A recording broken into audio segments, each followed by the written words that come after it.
wants, the more evil I see. Most of us, vampire, human, capable of good and evil.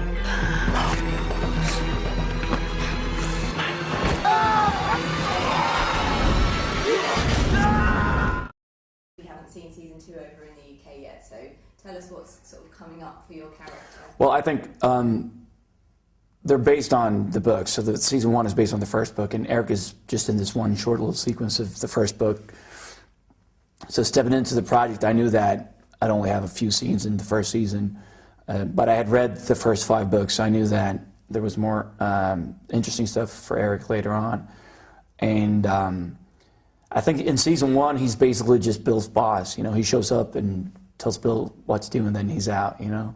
In season 2, it's much more personal. It's someone goes missing, and it's very important for Eric to find this person.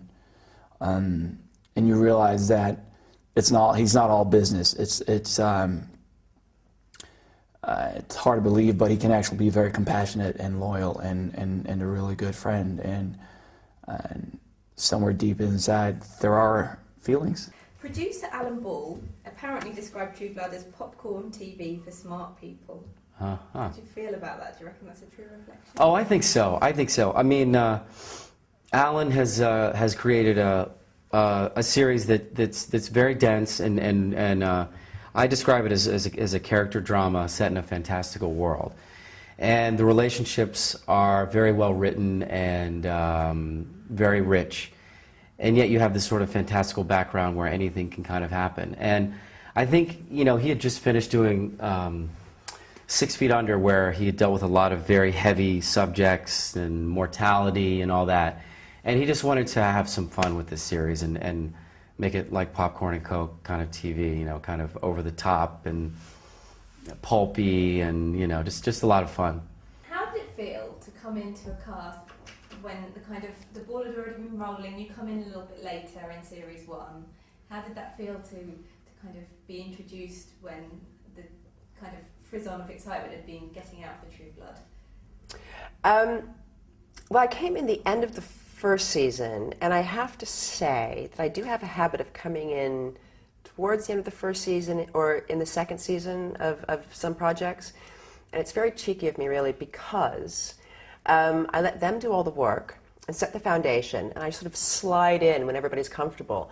And I love it because the company is already bonded and tight, and you just, you know, you come in and you feed off that energy, and sort of like an orphan, you slip into their family. The episodes in season 1 that we've seen, there's a sort of an attraction to Suki, or kind of an interest in her character. Yeah, I think Eric is not very interested in humans in general. He's been around for 1,000 years. He thinks they're kind of pathetic and like, you know?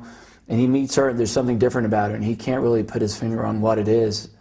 And that's reason enough, you know, that's intriguing to him. He's been around for a long time, and when he comes across someone who's a bit different, he's not going to let that go, you know. He wants to know what it is and try to figure her out. Your character is kind of an unconventional kind of leading man in the love sense, because Because he never gets the woman? he never gets the woman, but at the same time he is surrounded by a kind of a circuit of women who he has kind of interest in, or they are interested in him. And how is that to play a guy who's kind of not the straightforward, you know, guy that gets the girl? Yeah. I know, it's interesting because he had relationships with Dawn, who got killed, and then with Tara, and then he's sort of in love with Suki. He's kind of a mixed up guy, isn't he, a little bit? You know, he's kind of, I think Sam is looking for somebody who's like him, and he had great empathy for Suki because she was a little bit different with her able to read minds skill. And in the second season, he meets somebody who's even closer to himself. So he's going to have the opportunity to really open himself up, and we'll just have to see if that's a good thing or a bad thing. Tell us about your character, Marianne. Like, she's going to be kind of developing and coming out of her shell, and you know, we're going to find out lots of secrets in season 2. So what can you tell us about her and what we're going to find out? Oh, Marianne was just getting started at the end of last season. The second season, her agenda really comes to light, her true nature really comes to light, her love of mischief really comes to light, and her enjoyment of manipulating the people around her. Her agenda for that. It's a rollicking good fun. Do any of you guys ever kind of say, I can't do that, or because there's a lot of sex scenes in the program. There's also a lot of racial tension. Was anyone uncomfortable with anything that kind of came up in this week?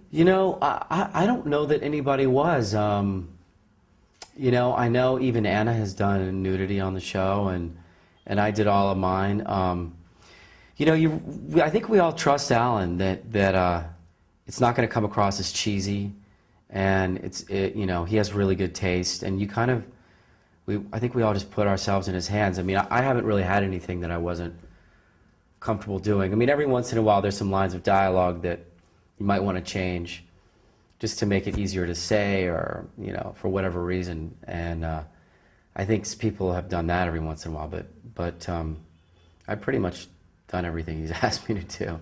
Has there been any kind of sex scenes that you've kind of thought, don't really want to... No, I mean, I grew up in Scandinavia, so nudity is not really an issue. With stakes and silver just outside the chapel. Our soldiers of the sun are on their way to protect our church, but safely evacuate the building now. Brothers and sisters, the hour is upon us. I could have you out in seconds. There's kids out there. Those humans wouldn't think twice about hurting us. Why didn't you bring Bill with you? His attachment to you is irrational. It clouds his judgment. He would kill every child in this church to save you. Why aren't you? I'm following Godric's orders and getting you out. How does it feel to play that kind of fantasy character and really get into kind of something that's so out of the norm for you? Oh, playing Marianne has just been so much fun. I always say, no one has a better job than me. I get to go to work and run around in evening dresses and play in the dirt and get up to mischief and dance to the B-52s and have these fabulous hairstyles, and it's a lot of fun. Trust me. So how does it feel to be part of the kind of vampire zeitgeist that's going on now? Overwhelming. Is it a bit kind of mental to be kind of part of this? It's quite a teenage kind of thing, but at the same time it's extended now into the adult environment with the kind of True Blood trend.